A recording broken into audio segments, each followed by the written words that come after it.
Hello friends, നമസ്കാരം. Welcome back to my channel.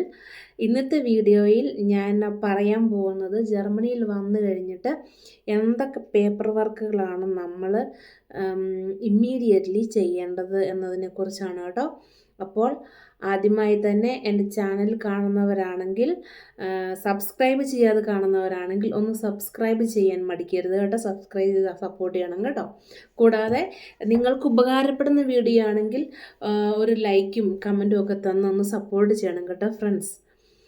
Okay, അപ്പോൾ Germany വന്നു കഴിഞ്ഞിട്ട് ഏറ്റവും ആദ്യം നമ്മൾക്ക് ആവശ്യമായി വരുന്നത് city രജിസ്ട്രേഷനാണ്.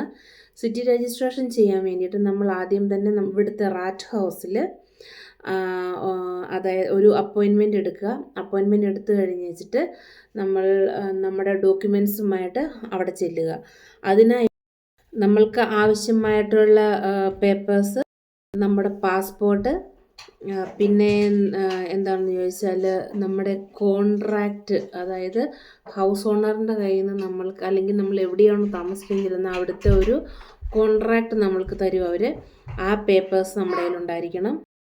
Once we have done the city registration, നമുക്ക് ഒരു പർട്ടിക്കുലർ നമ്പർ നമ്മുടെ ഫിനാൻസ് ആംഡിൽ നിന്ന് കിട്ടുന്നതായിരിക്കും. ആ നമ്പർ നമ്മൾ ഒരിക്കലും നഷ്ടപ്പെടുത്താൻ പാടില്ല. അത് നമ്മൾ എത്ര നാളാണോ ജർമ്മനിയിൽ താമസിക്കാൻ പോകുന്നത് അത്രയും കാലത്തേനായിട്ടുള്ള നമ്പറാണ് കേട്ടോ. ഇത് ചെയ്ത് കഴിഞ്ഞിട്ട് നമ്മൾക്ക് അടുത്തതായിട്ട് ആവശ്യമായിട്ട് വരുന്നത് ഒരു ബാങ്ക് അക്കൗണ്ടാണ്.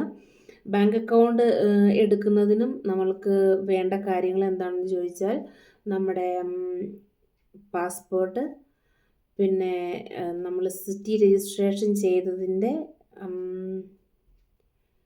പ്രൂഫ് നമ്മൾ ബാങ്കിൽ കൊണ്ടുപോയി കാണിക്കണം. പിന്നെ ഓൾറെഡി നമ്മൾ വർക്ക് ചെയ്യാൻ തുടങ്ങിയ ഒരു വ്യക്തിയാണെങ്കിൽ, അല്ലെങ്കിൽ സ്റ്റുഡൻ്റ് ആണെങ്കിൽ, നമ്മുടെ സാലറി സ്ലിപ്പും കൂടെ ബാങ്കിൽ നമ്മൾ സബ്മിറ്റ് ചെയ്യേണ്ടതായിട്ട് വരും കേട്ടോ. സാലറി സ്ലിപ്പ് ഇൻ കേസ് നമ്മൾ മസ്റ്റ് അല്ല.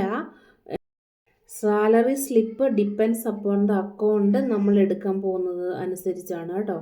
അല്ലാതെ എല്ലായിടത്തും സാലറി സ്ലിപ്പ് മസ്റ്റ് അല്ല.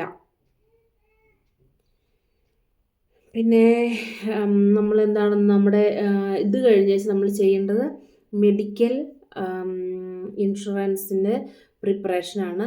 അതിനായിട്ട് നമ്മൾക്ക് വേണം നമ്മുടെ പാസ്പോർട്ടിൻ്റെ ഫ്രണ്ടിലെയും ബാക്കിലെയും പാസ്പോർട്ട് കോപ്പി ചെയ്ത പേപ്പർ, പിന്നെ നമുക്ക് 2 ബയോമെട്രിക്കൽ ഫോട്ടോസ്, നമ്മുടെ ആർബൈറ്റ് കോൺട്രാക്റ്റ്, നമ്മുടെ ഇവിടെ വർക്ക് ചെയ്യുന്ന അതിൻ്റെ പേപ്പർ, ഇവയെല്ലാം നമ്മൾ മെഡിക്കൽ ഇൻഷുറൻസ്, അത് ഹെൽത്ത് ഇൻഷുറൻസിന് വേണ്ടിയിട്ട് അയച്ചു കൊടുക്കേണ്ടതാണ് കേട്ടോ. ഈ 3 കാര്യങ്ങൾ പ്രധാനമായും ചെയ്തു കഴിഞ്ഞാൽ നമ്മുടെ ആദ്യത്തെ ഒരു എന്താണോ അത്യാവശ്യമായിട്ടുള്ളത് ആ കാര്യങ്ങൾ ഓൾറെഡി ചെയ്തു കഴിഞ്ഞു. അത് കഴിയുമ്പോൾ നമ്മളെന്താണ് അടുത്തതായിട്ട് ചെയ്യേണ്ട സ്റ്റെപ്പ് എന്ന് പറയുന്നത്, നമ്മൾ ഓൾറെഡി ഇവിടെ വന്നു കഴിഞ്ഞാൽ നമുക്ക് 3 മാസത്തിനുള്ള വിസയോ ഉണ്ടായിരിക്കുള്ളൂ. നമ്മളിവിടെ വന്ന ഉടനെ തന്നെ നമ്മൾ ഏത് ലാൻഡ് ക്രൈസ് ഹൗസിൻ്റെ കീഴിലാണോ അവിടത്തെ അപ്പോയിൻമെൻ്റ് എടുക്കണം, വിസ നമ്മുടെ പുതുക്കാൻ വേണ്ടിയിട്ടുള്ളത്. അത് ലാസ്റ്റ് മൊമെൻറ്റിൽ ചെന്ന് കിട്ടില്ല, അത് ഒരു കുറച്ച് നാൾ എടുക്കും അപ്പോയിൻമെൻറ്റ് കിട്ടാൻ വേണ്ടിയിട്ട്. അത് ചെയ്യാതെ വന്ന ഉടനെ തന്നെ അതിന് വേണ്ടിയിട്ടുള്ള കാര്യങ്ങൾ നമ്മൾ ചെയ്ത് വയ്ക്കുന്നത് ഒരുപാട് ഉപകാരമായിരിക്കും കേട്ടോ. അപ്പോൾ ഫ്രണ്ട്സ്, ഇന്ന് വന്നിട്ട് ഇത്രയൊക്കെയേ ഉള്ളൂ ഞാൻ പറയാൻ ഉദ്ദേശിച്ച കാര്യങ്ങൾ.